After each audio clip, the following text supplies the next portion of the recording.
जगतसिंहपुर बिरिडी तहसिलदार संवैधानिक नियम को संपूर्ण उल्लंघन करथिबा अभियोग जगतसिंहपुर बिरिडी तहसिल कार्यालय सुपरभाइजर को पुणी आरआई दायित्व प्रदान करिसेंति तहसिलदार Kalupada circle RI Subhalakshmi Behera supervisor पदवी को पदोन्नति पाई बिरिडी तहसिल कार्यालय को बदली होइतिले एबे पुणी तांको बदली कराଯାଇ कुलकैजंगा आरआई ऑफिसर दायित्व प्रदान करिसेंति तहसिलदार तेबेले जहाँ सूचना रहुछि संपूर्ण नियम उल्लंघन कार्य बोली अभियोग होइछि। समग्र जगतसिंहपुर जिले में यह एवं चर्चार विषय पलटि जड़े विभागीय कर्मचारी उच्च पदोन्नति को जीवा परे तांको किभଳି भाव जड़े तहसिलदार एभली तल पदवी कार्य तुलाइबा पई दायित्व प्रदान करि पारले ताकु नै उठिछि प्रश्न। तहसिलदार एभली कार्य को आरआई संघ पक्षर निंदा करा जायछि।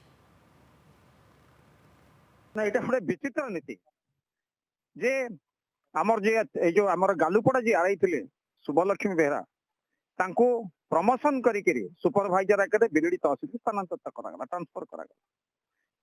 बिरिडी तहसीलदार चंचकता करी पुनर्बार तांको आमर जो कुल कैजंगा आरआई दायित्व देइछन्ते एटा संविधान विरोधी निष्पत्ति नेइछन्ते कारण ताको तुरंत प्रत्याहार करंतु काहेकि ना आश्चर्यजनक घटना गोटे सुपरभाइजर डिग्रेडेशन केमती आसी गोटे आरआई की सेटा से तहसीलदार जानिबा कथा।